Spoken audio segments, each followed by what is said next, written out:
magkaroon ng mas mahusay na imunidad. 13 halaman para sa coronavirus na magkaroon ng mas mahusay na imunidad.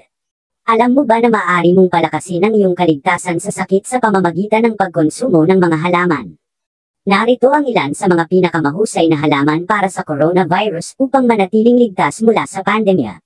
Narito ang 13 mga halamang mahusay laban sa coronavirus. Ang mga matatanda ay may mas maraming pagkakataong madaling maapektuhan ng coronavirus dahil mas mahina ang immune system nila o maaaring may mga kondisyong medikal gaya ng cancer, alta presyon, sakit sa baga, mga problema sa puso o diabetes.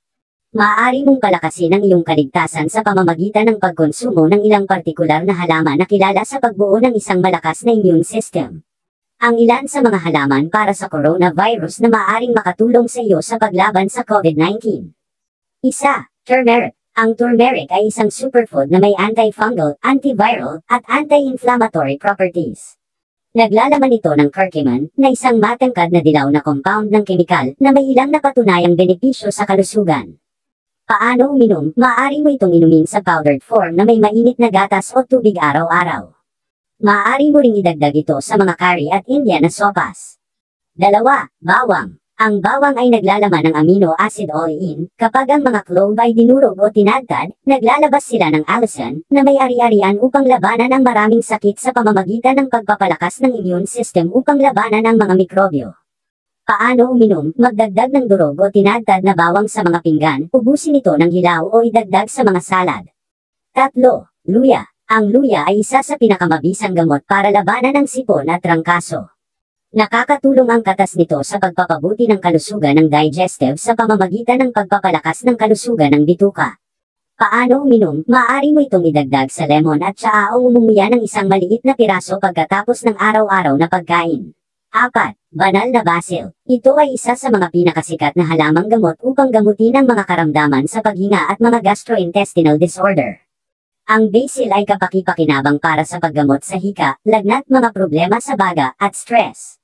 Paano uminom? Maaari mo itong ubusin sa pamamagitan ng paggawa ng tsaa na may sariwa o tuyong dahon. 5.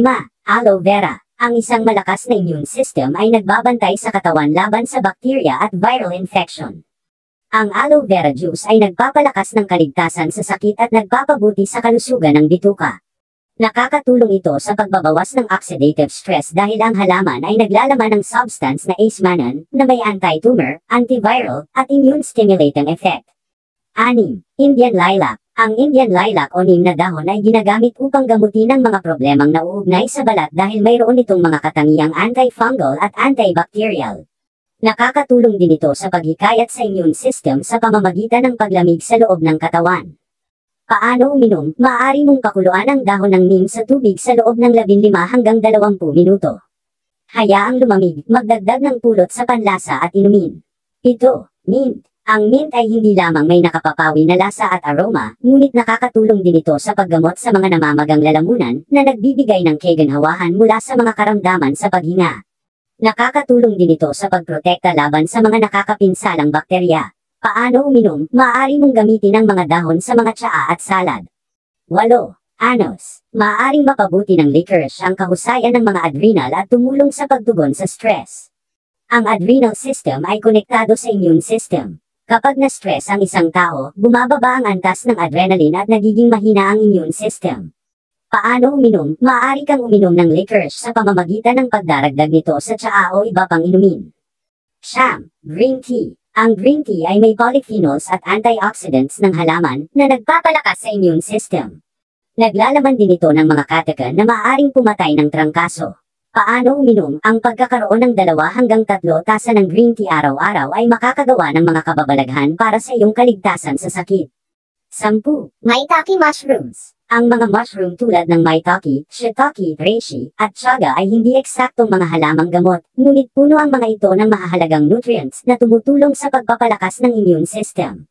Ang mga ito ay mayaman sa komplikadong polysaccharides na nagpapasigla sa isang hindi aktibo o mahinang immune system na gumagana bilang immune balancers. Paano ubusin? Maaari kang magdagdag ng mga kabute sa mga sabaw, sopas, o anumang recipe at mayroon din sila pagkatapos kumulo ng ilang oras upang magtimpla ng tsaa. 11. Elderberry. Ang elderberry ay sikat sa pagtataguyod ng isang malusog na immune system. Ginamit ito sa loob ng maraming siglo upang gamutin ang malamig at mga impeksyon.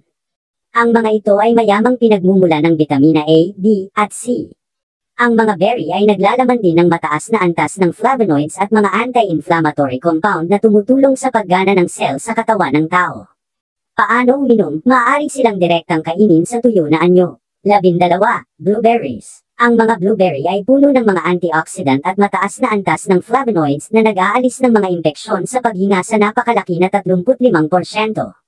Ang quercetin, na matatagpuan sa mga blueberry, ay may makapangyarihang mga katangian ng antiviral at tumutulong sa paglaban sa pamamaga ng baga. Paano uminom? Maaari kang magdagdag ng mga blueberry sa smoothies, yogurt, salad, at sandwich. 13. Lemon. Ang mga lemon ay ang pinakamalaking pinagmumula ng vitamin C, na nagbibigay ng 8.6 na miligramo nito bawat prutas. Tulad ng alam nating lahat, ang bitamina C ay isang mahalagang antioxidant, nakakatulong sa pag-aayos ng pinsala sa cell, sa gayon ay nagpapalakas ng immune system. Paano uminom? Maaari mong gamitin ang mga ito sa mga salad at inumin. Tamang na hindi mo pa ito alam, ibabahagi naman natin ang benepisyong taglay ng dahon ng mangga. Marahil isa sa atin na naghahanap ng mga simpleng remedies para maibsan ang panandalian lunas ng mga karamdaman sa kalusugan. Dahil sa kakulangan na din sa pinansyal, marami pa ring umaasa at gumagamit ng mga pamamaraan na ito. Bago natin talakayin ang mga benepisyong taglay ng dahon ng mangga, mag-iiwan muna tayo ng konting paalala. Ang mga simpleng remedies na ito ay pwedeng makatulong sa mga simpleng kondisyon, pero kapag ang iyong karamdaman ay lubhang malala na mas mabuti pa rin na kumonsulta agad sa doctors. 10 na hindi pa alam na benepisyo ng dahon ng mangga, kaya huwag nang itapon ang mga ito.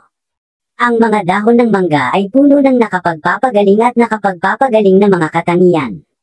Ang mga dahon na ito ay naglalaman ng bitamina C, A at D. Maaari silang pakuluan sa tubig o maaaring kainin sa anyo ng pulbos. Ang mangga, ang quintessential summer fruit, ay perpekto para sa mga dessert. Ngunit sino ang mag-aakala na ang isang matamis, makatas at masarap na prutas tulad ng mangga ay maaari ding maging isang malusog na superfood? Well, totoo naman. Ito ay mayaman sa vitamin A, vitamin C at mga mineral tulad ng tanso, potasa at magnesyo.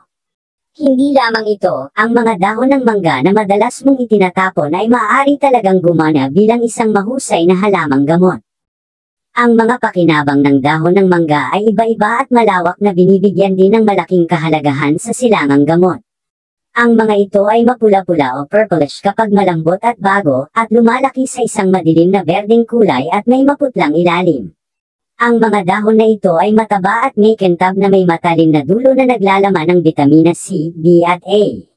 Mayaman din sila sa iba't ibang nutrients. Ang mga dahon na ito ay may makapangyarihang antioxidant properties dahil mayroon silang mataas na nilalaman ng flavonoids at phenols. Maaari silang pakuluan sa tubig upang gawing isang decoction o maaaring kainin sa anyo ng pulbos. Sa Timog Silangang Asya, ang malambot na dahon ng puno ng mangga ay niluluto at kinakain. Gayon din para sa mga layuning panggamot, ang mga batang dahon ay dapat gamitin. Ngunit kailangang maging maingat. Ang antioxidant at antimicrobial properties ng mango leaf ay maaaring makatulong sa epektibong paggamot sa iba't ibang karamdaman. Narito ang 10 nakakagulat na benepisyo ng dahon ng mangga na maaaring hindi mo pa alam. 1. Kinokontrol ang diabetes. Ang mga dahon ng mangga ay lubhang kapaki-pakinabang para sa pamamahala ng diabetes. Ang malambot na dahon ng puno ng mangga ay naglalaman ng mga tannin na tinatawag na anthocyanidins na maaaring makatulong sa paggamot sa maagang diabetes. Ang mga dahon ay tuyo at pulbos o ginagamit bilang isang pagbubuhos upang gamutin ang pareho.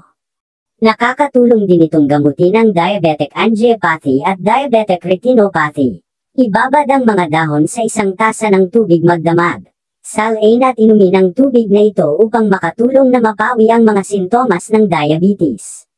Nakakatulong din ito sa paggamot ng hyperglycemia. 2. Pinapababa ang presyon ng dugo. Ang mga dahon ng mangga ay nakakatulong na mapababa ang presyon ng dugo dahil mayroon itong hypotensive properties. Tumutulong sila sa pagpapalakas ng mga daluyan ng dugo at paggamot sa problema ng varicose veins. 3. Lumalaban sa pagkabalisa. Para sa mga taong nagdurusa sa pagkabalisa dahil sa pagkabalisa, ang dahon ng mangga ay maaaring maging isang magandang lunas sa bahay. Magdagdag ng ilang dahon ng mangga sa iyong tubig na pampaligo. Nakakatulong ito sa pagpapahinga at pagre-refresh ng iyong katawan. 4. Ginagamot ang apdo at bato sa bato. Ang dahon ng mangga ay nakakatulong sa paggamot ng mga bato sa bato at mga bato sa apdo. Ang pang-araw-araw na paggamit ng pinong giniling na pulbos ng mga dahon ng mangga na may tubig na nakatago sa isang baso magdamag ay nakakatulong sa pagbasag ng mga bato at pag-flush ng mga ito. 5. Nagpapagaling ng mga problema sa paghinga. Ang mga dahon ng mangga ay mabuti para sa lahat ng uri ng mga problema sa paghinga. Ito ay lalong kapaki-pakinabang para sa mga taong dumaranas ng sipon, bronchitis at hika. Ang pag-inom ng decoction na gawa sa pagpapakulo ng dahon ng mangga sa tubig na may kaunting pulot ay nakakatulong upang mabisang gamutin ang ubo. Nakakatulong din ito sa paggamot sa pagkawala ng boses. 6. Ginagamot ang dysentery. Ang dahon ng mangga ay nakakatulong sa paggamot ng bleeding dysentery. Ang mga dahon ng mangga na tuyo sa isang lilam ay dapat na pulbos at pagkatapos ay inumin ng tubig 2 hanggang 3 beses sa isang araw upang matigil ang dysentery. 7. Lunas sa pananakit ng tainga. Ang pananakit ng tainga ay maaaring medyo masakit at nakakadismaya. Ang paggamit ng dahon ng mangga bilang panlunas sa bahay ay nagbibigay ng magandang ginhawa. Ang isang kutsarita ng katas na kinuha mula sa dahon ng mangga ay gumagana bilang isang mabisang patak sa tenga at pangpawala ng sakit. Painitin ng bahagya ang juice bago ito gamitin. 8. Nagpapagaling ng mga paso. Ang pinakasimpleng lunas para sa pagpapagaling ng masakit na paso ay ang paglalagay ng abo ng dahon ng mangga sa bahaging nasugatan. Pinapaginhawa nito ang balat at nagdudulot ng ginhawa.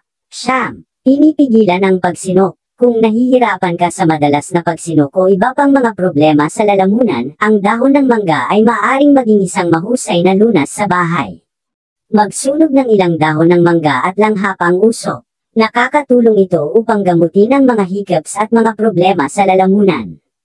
10. Mabuti para sa iyong bituka. Maglagay ng ilang dahon ng mangga sa maligamgam na tubig, isara ang lalagyan na may takip at iwanan ito may ng magdamag. Ang susunod na umaga ay salain ang tubig at inumin ito nang walang laman ang tiyan. Ang regular na pag-inom ng pagbubuhos na ito ay nagsisilbing magandang tonic sa tiyan, nagpapalabas ng mga lason mula sa iyong katawan at pinapanatiling malinis ang iyong tiyan. Ngayon alam na natin ang kapaki-pakinabang ng dahon ng mangga, naway may natutunan kayo. Hanggang dito na lang, salamat sa panunood. Malamang na hindi mo pa ito